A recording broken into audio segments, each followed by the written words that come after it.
নমস্কার। আজকের এই ভিডিওর মাধ্যমে আমি আপনাদের দেখাবো আপনারা কি করে অনলাইনে পুলিশ ভেরিফিকেশন সার্টিফিকেট বা পুলিশ ক্লিয়ারেন্স সার্টিফিকেট আবেদন করবেন। পশ্চিমবঙ্গের কিছু কিছু নির্দিষ্ট অঞ্চল ছাড়া সমস্ত ক্ষেত্রেই আপনারা যখন পুলিশ ক্লিয়ারেন্স সার্টিফিকেট বা ভেরিফিকেশন সার্টিফিকেট আবেদন করতে যেতেন, সেটা আপনাদের প্রথমে ব্লক অফিসে যেতে হতো। ব্লক অফিস থেকে একটি ফর্ম ফিল আপ করে সেই ফর্মটি নিয়ে গিয়ে আপনাদের যে নিয়ারেস্ট পুলিশ স্টেশন আছে সেখানে জমা করতে হতো। পুলিশ স্টেশন থেকে আপনার ভেরিফিকেশন হয়ে যাওয়ার পর আবার সেই ফর্মটিকে ব্লক অফিসে পাঠানো হতো এবং ব্লক অফিস থেকে আপনাকে সেই ক্লিয়ারেন্স সার্টিফিকেট কালেক্ট করতে হতো। এটাই ছিল ম্যানুয়াল প্রসিডিওর, অনলাইনের কোনো ব্যাপার এখানে থাকেনি।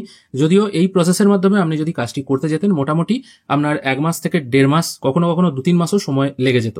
আমি নিজেও এই প্রসেসের মাধ্যমে বার করেছি পুলিশ ভেরিফিকেশন সার্টিফিকেট, কিন্তু রিসেন্টলি এখন সবকিছুই অনলাইন হয়ে গেছে। এবার এই পুলিশ ভেরিফিকেশন সার্টিফিকেট অ্যাকচুয়ালি কোথায় লাগে?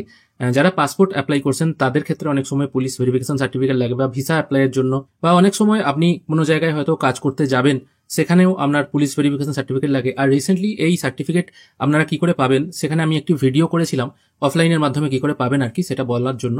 তো সেখানে আমি বলেছি যাদের ইউটিআই পিএসএ প্যান পোর্টাল আছে সেক্ষেত্রে একটা পুলিশ ভেরিফিকেশন সার্টিফিকেট কিন্তু আপলোড করতে হবে, এবং সেটা লাস্ট ডেট ছিল যথারীতি একটা, কিন্তু সেই ডেট পেরিয়ে যাওয়ার পরেও আপনারা কিন্তু সেই কাজ করতে পারছেন। এবার সেক্ষেত্রে যারা পুলিশ ভেরিফিকেশন সার্টিফিকেট আবেদন করেছিলেন পুলিশ স্টেশনে গিয়ে, তাদের ক্ষেত্রে অনেক অসুবিধার সম্মুখীন হতে হয়েছে, অনেককে অনেকভাবে হ্যারাসমেন্টও হতে হয়েছে। তাই সেই হ্যারাসমেন্টের আর কিছু ব্যাপার নেই, এখানে শুধুমাত্র 300 টাকা পেমেন্ট করলেই হবে, কোনো রকম এক্সট্রা টাকা আপনাকে পে করতে হবে না। টোটাল প্রসেসটা অনলাইনে হবে এবং আবেদন করার পর আপনি সার্টিফিকেটটাও অনলাইনের মাধ্যমেই ডাউনলোড করতে পারবেন। অনলাইনে আবেদন করার জন্য pcc.wb.gov.in এই ওয়েবসাইটে আপনাদের চলে আসতে হবে। এখানে আসার পর অ্যাপ্লাই ফর পিসিসি এই অপশনটার উপর আপনাকে ক্লিক করতে হবে। এখানে ক্লিক করার পর আপনার ফোন নাম্বারটা এখানে প্রথমে পুট করে এই অপশনটায় টিকমার্ক দিয়ে সেন্ড ওটিপি অপশনে ক্লিক করবেন। কিছুক্ষণের মধ্যেই আপনার ফোনে একটি ওটিপি চলে আসবে 4 সংখ্যার, সেটা নির্দিষ্ট করে পুট করে ভেরিফাই ওটিপি এই অপশনটায় ক্লিক করবেন। ওটিপি ভেরিফাই হয়ে গেলে আপনার সামনে এরকম একটি ড্যাশবোর্ড ওপেন হয়ে যাবে। এখানে অনেকগুলি অপশন আছে। প্রথম অপশনটা আছে নিউ অ্যাপ্লিকেশন। এখান থেকে আপনি নতুন অ্যাপ্লিকেশন করতে পারবেন। তবে আপনি নিজে যদি একটা পোর্টাল ওপেন করেন, মানে ফোন নাম্বার ভেরিফাই করে যদি আপনার নিজের পার্সোনাল একটা পোর্টাল ওপেন করেন, সেখান থেকে আপনি কিন্তু অনেকগুলো অ্যাপ্লিকেশন করতে পারবেন। এটা বলা নেই যে একটা ফোন নাম্বার দিয়ে একটাই অ্যাপ্লিকেশন করা যাবে, এরকম কোনো ব্যাপার নেই। তাই আপনারা যারা দোকান আছে, মানে সাইবার ক্যাফে যাদের আছে, তারা কিন্তু এই একটা ফোন নাম্বার দিয়ে অনেকগুলো মানুষের অ্যাপ্লিকেশন করতে পারবেন। আর আপনারা যদি সেফ থাকতে চান তাহলে আপনি, যেহেতু রেজিস্ট্রেশন করার তো সেরকম কোনো ঝামেলা নেই, just phone number OTP put করলেই আপনি এই পোর্টালটা পেয়ে যাচ্ছেন। সেক্ষেত্রে আপনাদের বলবো যারা আপনার দোকানে আসবেন আবেদন করার জন্য, সেক্ষেত্রে তাদের ফোন নাম্বারটাই ইউজ করলে কিন্তু বেটার হয়। সেকেন্ড অপশনে আছে অল অ্যাপ্লিকেশন, মানে এই পোর্টাল থেকে আপনি যতগুলো অ্যাপ্লিকেশন করবেন সেগুলো এখানে শো হবে 1 2 3 4 এই আকারে। অ্যাপ্রুভাল পেন্ডিং, মানে কতগুলো অ্যাপ্রুভাল পেন্ডিং আছে এখনো, কতগুলো পেমেন্ট পেন্ডিং আছে এখনো, এখানে কিন্তু সংখ্যা আকারে শো হবে। সার্টিফিকেট যদি আপনার ইস্যু হয়ে গিয়ে থাকে তাহলে এখানে শো হবে, যেটা এখনো 0 আছে যেহেতু এখান থেকে কোনো অ্যাপ্লিকেশন করা হয়নি। আর রিজেক্ট যদি হয় সেটাও কিন্তু এখানে লেখা থাকবে। আর তার সঙ্গে এখানে 3 ডট অপশন আছে, এখান থেকেও কিন্তু আপনারা একই অপশন পেয়ে যাবেন, যেগুলো এখানে আছে সেগুলোও কিন্তু এখানে আছে। নতুন অ্যাপ্লিকেশন করার জন্য ক্রিয়েট অ্যাপ্লিকেশনের নিচে যে ক্লিক হেয়ার আছে এই অপশনটার উপর একবার ক্লিক করবেন। এখানে ক্লিক করার পর নতুন একটি উইন্ডো ওপেন হয়ে যাবে। এখানে প্রথমে আপনার আধার নাম্বারটা পুট করবেন, তারপর এই অপশনটায় টিক মার্ক দিয়ে সেন্ড ওটিপি অপশনে ক্লিক করবেন। কিছুক্ষণের মধ্যেই আপনার আধার রেজিস্টার ফোনে একটি ওটিপি চলে আসবে 6 সংখ্যার, সেটা এখানে পুট করে ভেরিফাই ওটিপি করবেন। আধার ওটিপি পুট করার সঙ্গে সঙ্গে আপনার আধার কার্ডে যে ফটোটা আছে সেটা এখানে শো হবে, এবং আপনার সম্পূর্ণ নাম, আপনার জেন্ডার, ডেট অফ বার্থ, আপনার সম্পূর্ণ ঠিকানা সবকিছু কিন্তু এখানে অটোমেটিক ফ্যাচ হয়ে চলে আসবে। আপনাকে কিন্তু ম্যানুয়ালি কিছু টাইপ করতে হবে না। যদি আপনি পাসপোর্টের জন্য এটা করতে চান তাহলে পাসপোর্ট নাম্বারটা এই ঘরে শুধুমাত্র বসিয়ে দেবেন। ইমেল আইডিটাও এখানে আপনাকে পুট করতে হবে যেহেতু স্টার মার্ক করা আছে। আর আপনার স্পাউস নেম, আপনি যদি বিবাহিত হয়ে থাকেন তাহলে আপনার স্বামী অথবা স্ত্রীর নামটা এঘরে পুট করতে হবে, যদিও সেটা ম্যান্ডেটারি নয়। এখানে এই দুটো জিনিস ফিল করে দেবেন, মানে ইমেল আইডি আর পাসপোর্টের জন্য যদি আপনার আবেদন না হয় তাহলে তো ফিল করার দরকার নেই, কিন্তু ইমেল আইডিটা পুট করতে হবে যেহেতু স্টার মার্ক দেওয়া আছে।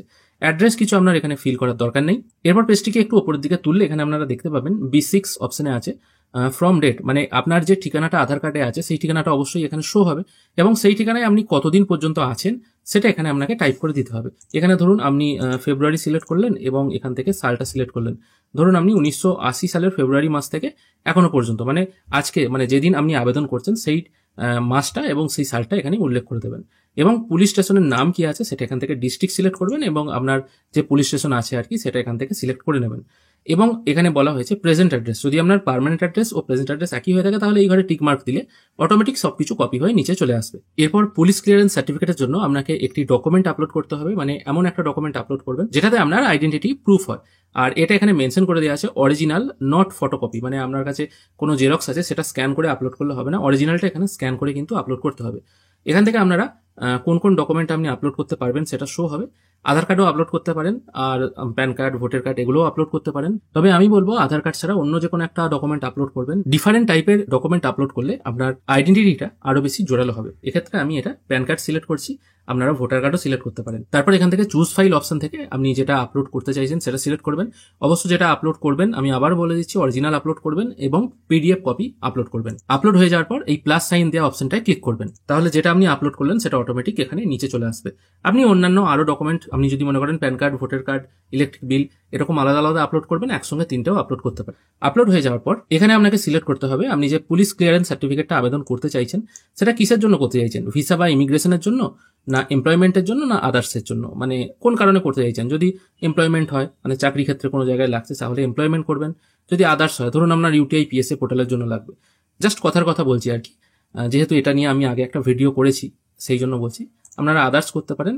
আর এখানে বলা হয়েছে please select record verification for PCC, মানে কি টাইপের পুলিশ ভেরিফিকেশন রেকর্ড আপনি চাইছেন। মানে আপনি আবেদন করার পর পুলিশ আপনার এরিয়ায় এসে আপনার সম্পর্কে তো খবরাখবর নেবে যে আপনার নামে কোনো ক্রিমিনাল রেকর্ড আছে কিনা। এখানে দুটো আছে, ক্রিমিনাল রেকর্ড মানে কোনো ক্রিমিনাল অ্যাক্টিভিটি, সেটা তো আপনাদের আর নতুন করে বোঝানোর কিছু নাই। আর একটা আছে ট্রাফিক, মানে আপনি যদি কোনো রকম ট্রাফিক ভায়োলেন্স করে থাকেন, মানে কোনো জায়গায় হয়তো কোনো ফাইন করেছেন বা কোনো জায়গায় অ্যাক্সিডেন্ট এরকম টাইপের যদি কোনো কেস থেকে থাকে আর কি, সেগুলো সবকিছু ভেরিফিকেশন করা হবে। এখানে আপাতত দুটোতে টিকমার্ক দিয়ে সেভ অ্যান্ড প্রসিড এই অপশনে ক্লিক করবেন। এরপর আপনার একটা অ্যাপ্লিকেশন নাম্বার এখান থেকে জেনারেট হয়ে যাবে এবং ঠিক তার নিচেই পে নাও বলে একটা অপশন চলে আসবে। এখান থেকে আপনি পেমেন্ট করতে পারবেন। আমি আপাতত পে নাও অপশনটায় ক্লিক করছি। এখানে ক্লিক করার পর আপনার একটা অর্ডার আইডি শো হচ্ছে এবং 300 টাকা পেমেন্ট করতে হবে এটা বলছে। পেমেন্ট করার জন্য পে অপশনটায় ক্লিক করবেন, তারপর make payment using SBI payment gateway এই অপশনটা ক্লিক করবেন, তারপর ওকে করবেন। এই অপশনে আসার পর ইউপিআই অপশন সিলেক্ট করবেন। আপনাদের কাছে ইউপিআই না থাকলে আপনারা debit card, internet banking choose করতে পারেন। তারপর এখান থেকে ইউপিআই কিউআর এই অপশনটা চুজ করবেন, তারপর পে নাও অপশনে ক্লিক করবেন। এরপর আপনাদের সামনে একটা কিউআর কোড জেনারেট হয়ে আসবে। এটা আপনারা ফোন পে কিংবা গুগল পের মাধ্যমে পেমেন্ট করে দিলেই পেমেন্ট প্রসেস কমপ্লিট হয়ে যাবে। এবার এখানে একটা আপনারা সমস্যার মধ্যে পড়তে পারেন। পেমেন্ট প্রসেস কমপ্লিট হয়ে যাওয়ার পর মানে পেমেন্ট দেখবেন ব্যাংক অ্যাকাউন্ট থেকে কেটে নিয়েছে, কিন্তু পেজটি হয়তো কোনো কারণে সাইন আউট হয়ে গেল বা দেখালো যা কোনো কারণে একটা এরর চলে এলো। সেক্ষেত্রে আপনারা দেখবেন আবার যখন মেইন ড্যাশবোর্ডে চলে আসবেন সেখানে দেখা হবে পেমেন্ট পেন্ডিং। সেক্ষেত্রে কিন্তু আপনারা ডবল পেমেন্ট করবেন না, যেহেতু এটা এসবিআই পেমেন্ট গেটওয়ে থ্রু পেমেন্টটা হচ্ছে। সেই জন্য পেমেন্ট যদি ফেল হয় আপনারা নর্মালি 7 দিন ওয়েট করবেন, ম্যাক্সিমাম 2 থেকে 3 দিন লাগে। 7 দিনের মধ্যে কিন্তু আপনার পেমেন্টটা ক্লিয়ার হয়ে যাবে।